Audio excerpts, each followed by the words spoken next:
there'd actually been helicopter, you know, like full black, like helicopters and stuff circling this place. There was a drone, an unmanned drone flew over here. It's training, it's urban warfare. Identify yourself, fully loaded assault rifles. The gun finger, it's all you can see on the trigger. You know, I only have one thought, and that thought is, you know, the children and their mother. To me, ultimately, the Garden of Eden is it's a state of consciousness, it's a state of mind. The Garden of Eden is that state of consciousness. It is that place where we are in harmony, right? We're in harmony with life itself. So the Garden of Eden looks like a place where we have way more than enough of everything, right? And what we have is of high quality, it's of a high integrity, it's of high honor. So we have food, okay, we eat food, but we eat food that is of the highest quality food, right? It tastes the best, it has the most nutrient rich, because like if you eat food from a grocery store, even, you know, whole food stuff, it's all crap. But when you have real food, it's more nutrient rich, it's more sustainable, it's more cost effective, it's better in every single way. So in the Garden of Eden, you have food, but you have way more than enough of it. So you don't have to count your calories worrying about getting fat or eating too much, because all your food is medicine. It's not poison, it's medicine, so you get stronger. And simultaneously, you don't have to like skimp out. Oh, I don't have enough money, I gotta get the cheap food. You know, I can't afford the organic stuff because I don't have enough money, or I can't eat out nice because blah, blah, blah, blah, blah, blah. We feast every freaking day. We've got so much food every single day, right? So it's like we have way less, but we have way more. We have so much more food than we can possibly eat. We're just feeding people for free, you know, like come eat food, come eat food. We've got plenty of it. We've got plenty of it. It's accessible for all of us. We all have access to it because it's natural, it's abundant, it's available, and it's just totally doable. You know, we don't go to school, we don't go to job, we don't sit in traffic, we don't put on uniforms, we don't punch time clocks. As long as we're number one, living the most awesome life, well then that's taken care of. We're not going to, you know, kowtow or live our life based on what someone else thinks is the way we should live life. But we're also not going to go to those people and say, you should live life like us, you should be like us, you're bad, you're wrong, we're going to fine you, tax you, kill you, imprison you, you know, harass you, make fun of you, bully you, you know, right? We just live our lives, you live your lives, right? So we do whatever we want, you know, so that's this really beautiful thing. Like just that in and of itself, man, it changes everything. Your whole life changes. Your whole life changes when just that happens. You know, once you've experienced that, like, you know, you really can't, you can't go back. It's too good, it's too great. So we've been growing our own food here for years. And we've been living free, doing whatever we want for years. What happened recently is that we've been doing this publicly. You know, like videos online, and you know, I'm like showing people how to grow their own food, and people are coming here and I'm showing people how to grow their own food and showing people how to build houses like I was talking about, instead of those food production like I was talking about, fully sustainable, totally free, super abundant. And all of a sudden people know that we're here. All of a sudden we're here, right? And last February, right, we all of a sudden get, you know, these notices from the city. Been here for years. All of a sudden we get these notices from the city. This is the first time they even are aware that we're even here. They didn't even know we were here.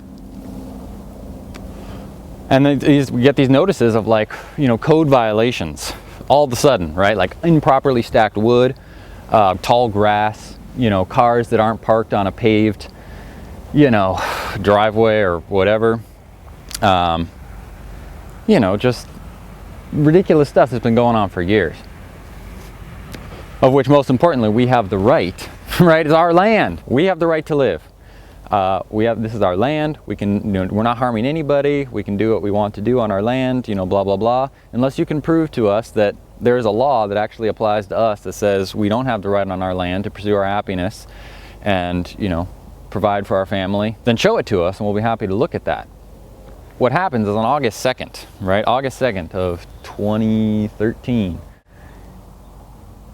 you know, early AM, I hear some noise out here. Stuck my head out the front door and I see, like, more than I can count, fully blacked, you know, bulletproof shields, assault rifles, like boom, in lines and in formations, like filtering through the whole land, more than I can count. And, you know, it only takes me a half a second to, you know, like take in the reality of what's going on. And I know I've only got, you know, seconds to minutes max before this whole place is what they would call secure, which we never felt at any point in time. So, you know, I immediately go inside, and, you know, I only have one thought, and that thought is, you know, the children and their mother. That's the only thing that I care about in the moment of, in the moment of total just threat, and you know, the ultimate imminent threat. You know, the thought is, you know, the children and the mother. So, you know, it's like a pretty intense reality. Do you know that there's 8 times more innocent people killed in SWAT raids than in terrorist attacks? You know, they go up, they put me in handcuffs immediately, they take me back, they put me in a room where everybody else is, you know, sitting handcuffed with their hands behind their back in a circle. And so there's, you know, a bunch of, you know, guys in full black with machine guns guarding everybody.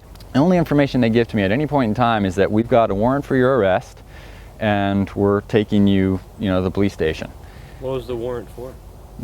They wouldn't tell me, they didn't produce it, they didn't produce one, they didn't even tell me what it was. Did you find out later? Yeah. What was it? An unpaid traffic ticket. So I get taken away for an unpaid traffic ticket. Then what the warrant winds up being for, right? What the warrant winds up being for is drug trafficking. Wow. Drug trafficking. Now on the back of the warrant for drug trafficking, when they left, whoever was in charge of this whole thing had on the back of it, items seized, none. Not a single item seized, not a single charge made. Nothing. Wow. Why did they think you were drug trafficking? Did they explain why? No. I mean, they had an affidavit. They had an affidavit which, if you know anything about the law, you know an affidavit is a statement of facts. That's all that an affidavit is. Anything else is stricken from the record. No hearsay, no conjecture, no speculation, no opinion. It's got to be straight up facts. And it's got to be firsthand. It's got to be firsthand facts. The whole affidavit was all speculation, hearsay, conjecture, opinion. It was based on things on the website, like us referring to our food as uber dank cuisine. Because see, here's the thing: is that this whole story, this whole reality, it's an atrocity. It's a complete violation of everything that is free and abundant and happy and inspired. And unfortunately, it's not actually that uncommon. You know, it's really not. It's happening all over the world. There's people being thrown in jail for, you know, raw milk, for rainwater collecting. They're about to tax solar. You know, 85% of everybody in jail is in jail for a victimless crime. A victimless crime. A victimless crime. A victimless crime. There's no crime. It's like unpaid traffic tickets. You know, it's like insane. Completely insane. Yeah. So here's the solution. Here's the solution: is that we are the power. I am the power, and I know that I'm the power, and you're the power, and you may not know that you're the power, but you are the power. We are the power. We have to make a choice that if I'm going to live on this earth, I'm going to live responsibly. I'm going to live free. So food is a big one. Housing is a big one. We figured all of that out here. We figured it all out. We've proven it all. It's already existing. It's already working. The more people that are ready to participate, the better. The time is now. The time is now. The time is now. It's the best time it's ever been. We've got way more than enough of everything. We've got way more than enough of everything. So right now we've got many people that are living off of this land. And we're doing it enjoyably, we're doing it happily, we're doing it healthfully. When we come together, right? When we come together, I can grow enough food for 100 people, for 200 people all by myself. If that's what I do. If that's what I do and I utilize the resources of everybody here, I can do that, right? So that means that only 1 in, 100 or 1 in 200 people have to grow that food. So it's not like we all have to grow our own food, but as long as we get it from somebody who does, it's a solution and it's existing. And here's the thing: is it's better for everybody in every single way. So we just need to start participating. We have land, we have resources, we have the skill, we have the knowledge, and we can all come together.